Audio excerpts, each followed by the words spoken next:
नमस्कार, मैं मिलन Patel, registered pharmacist, आपका हार्दिक स्वागत करता हूं आपके अपने YouTube channel health and medicine Hindi में।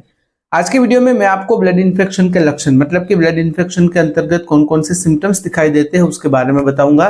तो बिना देरी किए आज के वीडियो की शुरुआत करते हैं। सबसे पहले बात करते हैं early symptoms of blood infection, यानी कि ब्लड इन्फेक्शन के अंतर्गत शुरुआती समय में किस प्रकार के लक्षण दिखाई देते हैं। ये जो भी लक्षण होते हैं वो माइल्ड होते हैं, जो अक्सर कॉमन इन्फेक्शन और कोल्ड फ्लू के जो भी लक्षण होते हैं उससे मिलते जुलते होते हैं। तो यह लक्षण कुछ इस प्रकार से आपको दिखाई दे सकते हैं। सबसे पहला लक्षण है फीवर, जिसमें हाई फीवर यानी कि ज्यादा तेज बुखार देखने को मिलता है, जिसकी तीव्रता 100.4 डिग्री फ़ारेनहाइट से ज्यादा हो सकती है। कभी कभार कुछ किस्सों में हाइपोथर्मिया यानी कि बॉडी का टेम्परेचर हद से ज्यादा कम भी हो सकता है। दूसरा सिम्टम है चिल्स एंड शिवरिंग।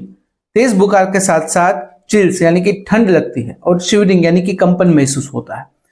ठंडी में जिस प्रकार से जब हमें अंदरूनी ठंड लगती है और हम बहुत ही ज्यादा तेजी से कांपने लगते हैं, उस प्रकार के सिम्टम्स हमें दिखाई दे सकते हैं।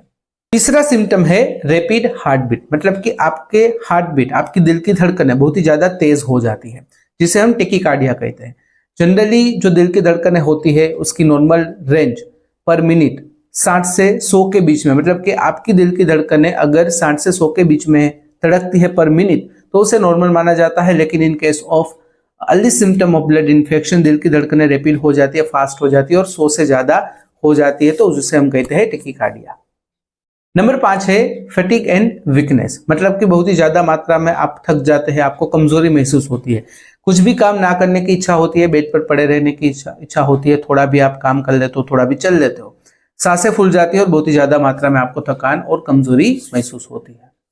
छठा सिम्टम है कंफ्यूजन। आपका मेंटल स्टेट अल्टर हो जाता है, मेंटल स्टेट डिस्टर्ब हो जाता है, जिसकी वजह से बहुत ही ज्यादा मात्रा में आप कंफ्यूज हो जाते हो। कंफ्यूजन के साथ साथ डिसओरिएंटेशन की स्थिति सामने आती है, कोई काम में आप मन नहीं लगा पा रहे हो, कॉन्सेंट्रेट नहीं कर पा रहे हो और बहुत ही ज्यादा मात्रा में आप कंफ्यूज हो जाते हो। अब बात करते हैं एडवांस सिम्टम्स के बारे में, मतलब कि जैसे जैसे ब्लड इन्फेक्शन बढ़ता जाता है वैसे वैसे जो भी माइल्ड सिम्टम थे वो ज्यादा सीवियर होते जाते हैं। इसीलिए ही ब्लड इन्फेक्शन को उसके शुरुआती स्टेज में ही रोकना काफी जरूरी होता है, वरना एडवांस सिम्टम्स दिखाई दे सकते हैं जो कुछ इस प्रकार से होते हैं। सबसे पहला लक्षण है लो ब्लड प्रेशर, जिसे हम कहते हैं हाइपोटेंशन, मतलब कि आपका ब्लड प्रेशर, आपका रक्तचाप बहुत ही ज्यादा मात्रा में कम हो जाता है, जिसकी वजह से चक्कर जैसा आना, सर हल्का लगने लगना, बेहोशी जैसा महसूस होना इत्यादि सिम्टम्स भी दिखाई दे सकते हैं।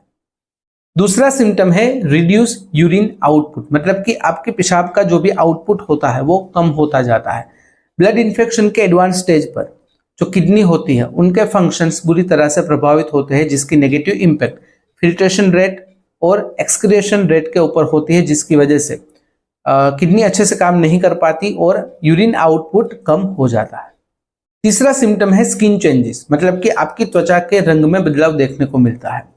जब भी ब्लड इन्फेक्शन एडवांस हो जाता है, ज्यादा बढ़ जाता है, तो उसकी नेगेटिव इम्पैक्ट आपके ब्लड सर्कुलेशन के ऊपर होती है। आपका ब्लड सर्कुलेशन खराब हो जाता है, जिसकी वजह से जो ब्लड फ्लो होता है वो भी बहुत ही कम हो जाता है और जिसकी वजह से जो त्वचा का रंग है उसमें थोड़ा ब्लूइश टोन ऑक्सीजन की कमी की वजह से देखने को मिलता है। चौथा सिम्टम है सीवियर पेन। ब्लड इन्फेक्शन के एडवांस स्टेज में बहुत ही ज्यादा तेजी से दर्द होता है, बहुत ही ज्यादा तेज दर्द होता है और बहुत ही ज्यादा डिस्कम्फर्ट देखने को मिलता है और कुछ भी अच्छा नहीं लगता। नंबर 5 है शॉर्टनेस ऑफ ब्रीथ, मतलब कि सांस लेने में दिक्कत होती है, थोड़ा भी चल लेते हो सांसें फूल जाती है, आपकी ब्रीथिंग बहुत ही ज्यादा फास्ट हो जाती है, जो ब्रीदिंग रेट है, जो रेस्पिरेटरी रेट है वो 20 से ज्यादा हो जाता है और बहुत ही क्विक ब्रीदिंग आपकी हो जाती है। छठा सिम्टम है नोजिया, वोमिटिंग और डायरिया, जी मचलना, उल्टी जैसा लगना, दस्त हो जाना, इस प्रकार के सिम्टम्स भी देखने को मिल सकते हैं। अब बात करते हैं सेप्टिक शॉक सिम्टम्स के बारे में, मतलब कि अगर ब्लड इन्फेक्शन को एडवांस स्टेज में भी नहीं रोका गया, ब्लड इन्फेक्शन बढ़ता ही चला गया, तो ऐसे में सेप्टिक शॉक होने की संभावना रहती है, जिसके अंतर्गत कुछ इस प्रकार के सिम्टम्स आपको दिखाई दे सकते हैं। सबसे पहला लक्षण है सीवियर हाइपोटेंशन, मतलब कि आपका ब्लड प्रेशर हद से ज्यादा गिर जाता है। ब्लड प्रेशर को मेंटेन करने के लिए एडवांस मेडिकल थेरेपी का सहारा लेना पड़ता है। मरीज को बेहोशी की हालत हो जाती है, कभी कभार मरीज कोमा में भी चला जाता है। दूसरा सिम्टम है अल्टर मेंटल स्टेटस, मतलब आपका मेंटल स्टेटस हद से ज्यादा डिस्टर्ब हो जाता है। आपके ब्रेन का इन्वॉल्वमेंट बहुत ही ज्यादा बढ़ जाता है, आपको खुद को पता नहीं चलता कि आप क्या कर रहे हैं, इस प्रकार से सिचुएशन हो जाती है। तीसरा सिम्टम है कोल्ड स्किन। आपकी त्वचा के ऊपर बहुत ही ज्यादा मात्रा में पसीना होने लगता है, आपकी त्वचा हद से ज्यादा ठंडी हो जाती है। जब भी त्वचा पर स्पर्श किया जाता है तो स्पर्श को अच्छे से महसूस भी नहीं कर सकते।